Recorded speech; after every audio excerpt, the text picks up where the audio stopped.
नवाज शरीफ बिलाहुर बोल ही पड़े। मौजूदा सियासत में जितनी पेचीदा जगह पर मुस्लिम लीग नून मौजूद है, कोई दूसरी पार्टी नहीं। नवाज शरीफ से लेकर मरियम नवाज, शहबाज शरीफ, हमजा, इसहाक डार सबको चुप लगी है।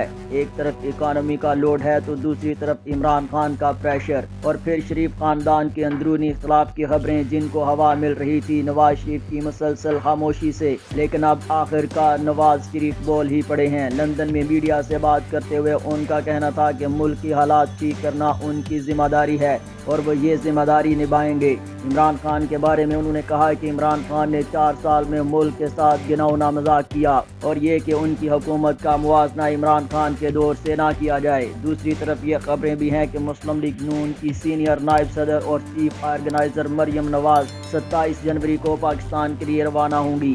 पंजाब में पार्टी को शिकस्त के बाद हर सतह पर सवाल उठाए जा रहे थे कि ऐसे हालात में वो मुल्क से बाहर कैसे रह सकती हैं। ये तासर भी रहा कि मियां नवाज शरीफ और मरियम नवाज वज़ीर-ए-आज़म शहबाज शरीफ से खुश नहीं, इसलिए दोनों नाराज होकर लंदन बैठ गए हैं। ताहम उम्मीद की जा रही है कि मरियम नवाज पार्टी की चीफ ऑर्गेनाइजर मुकर्रर होने के बाद सियासत में पहले से भी ज़्यादा मुतहरक नजर आएंगी।